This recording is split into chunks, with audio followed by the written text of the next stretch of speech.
Hello, hello. All right, let's see. Let's see. Let me hear. Let me hear. Let me. This is a test sound check. This is a sound check. Sound. Sounds pretty good. Bloody hell, that was hard. Testing, testing, testing. 1 1 2 3. 1 1 2 3. And hopefully everybody can hear me. And if not, then fuck it. All right. This is just gonna be a how not to play Protoss video. Another one of those. And the map is Blistering Sands, and I'm facing my opponent Xenofex. Xenofex. Why not Fax? Xenofax. That. Damn. They. That fucks me up. And he's spawning on the on the left bottom hand corner, and I'm spawning at the top right hand corner as the blue Protoss, and this is going to be a PvP, a mirror matchup, and I'm just going to show you the importance of teching. Obviously you don't need me to show it, you already know that it's goddamn invaluable, really. It's part of any game. Unless you're rushing, then teching won't help you much. And we're just opening standard, nothing too unusual.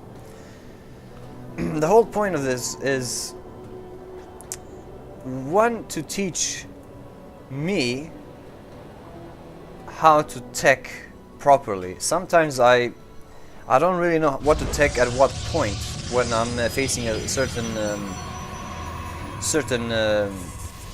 unit composition, and I don't know what to tech to, and I don't know whether I should tech or just mass a single unit. There I start unit. Start moving him around again. So far so good, still same builds. He's got one more pro. Well, now we're basically the same. And here I'm trying to just be as annoying as possible. Just try to scout him out as long as I can. Because many times, oh my god, I have an idle probe. Because many times I just see units come against me. I just see, maybe he comes at me with like 4 stalkers, 2 zealots, and maybe 1 immortal. That's not too unusual, right? And then I don't know whether I should just spam stalkers to try to take him out, or just spam zealots to take him out. Obviously, a good unit composition is always key.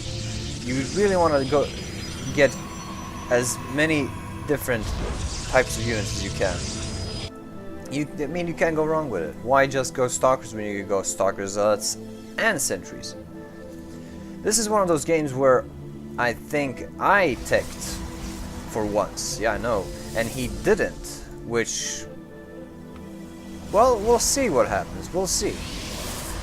But really, like, sometimes you can just win with brute force, and sometimes you can't. You cannot win with just brute force. On the contrary, brute force will get you fucking killed.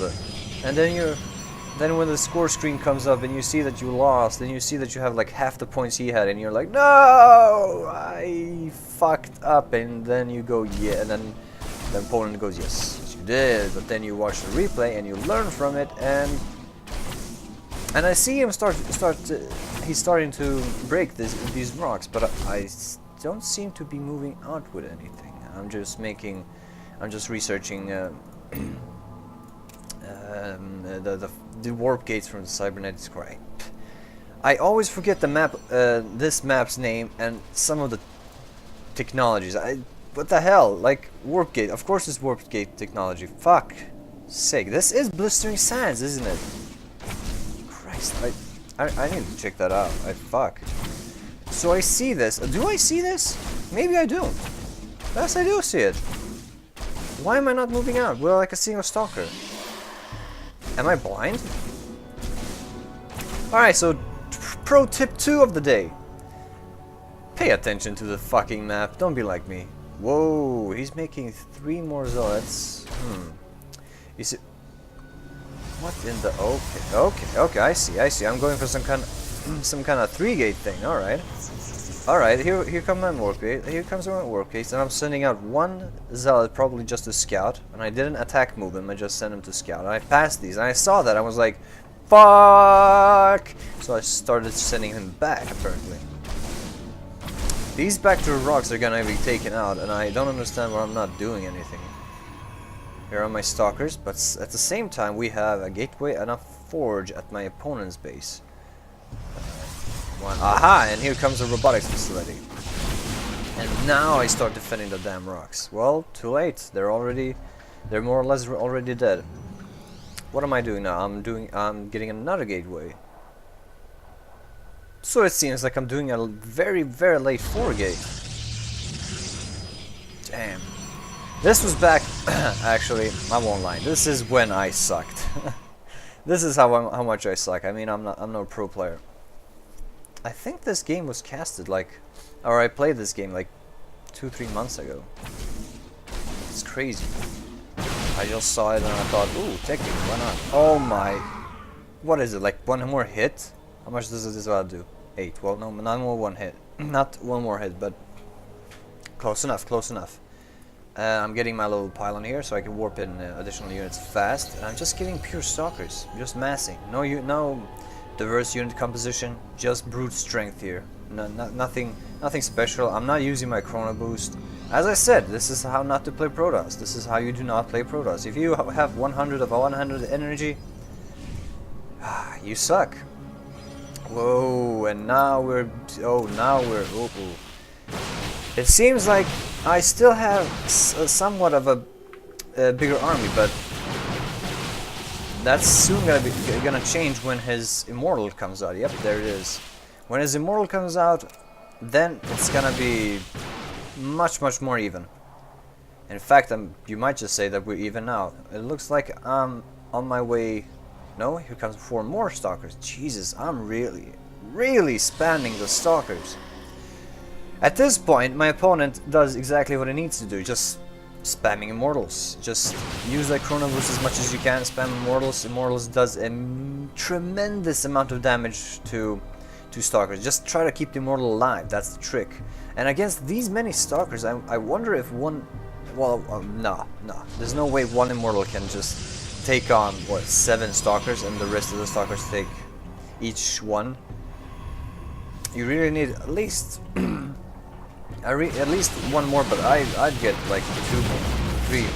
So I'd have like 3, maybe 4. If I can afford 4 more immortals. And this is the clutch. This is where he fucked up, because his stalker cannot shoot now. I remember this. So pro tip number 3. Positioning. Try always to position yourself so that, look, you see, I'm doing the same thing. I just won that battle because I positioned my units in a nice little concave, while his units were like in a Battle of Thermopylae kind of position. And when you're ranged, the whole 300 thing doesn't really work. If it was only melee, then maybe it could work. Maybe taking a choke point and just holding it might have worked. But here's another battle, and I'm getting a nice little concave. Why am I backing off? I'm probably just gonna wait to reinforce my units, and looks like I'm gonna win this pretty decisively. I'm focusing down the immortal. Maybe I shouldn't have done that, but I don't like immortals. He has an observer. Wow, why didn't I get an observer? You see, this is how you do not... Oh, and here's my robotics facility. 4 work gates and 1 robotics facility. Why not? Start to focus fire the model again. He goes down pretty quickly. And I'm inside his base now, and he calls out GG. What I think is interesting is that I just massed 1 unit and I managed to win. Well, it wasn't just because I massed 1 unit, but because I had that incredible, just pure luck. I mean, it's not like it was skill or anything. He just positioned himself so badly on right here. No, it wasn't here. It was like 2 minutes ahead. And really, like it seems like if you get a nice position, he shouldn't really have gone up here and just taken this high ground. Maybe put some Zealots up on the front, because look, his Zealot was just here, just chilling. He couldn't do anything because he was too far back. Positioning, people. Apparently good positioning can win you any game, regardless if your enemy has tech. Lucky me, lucky me.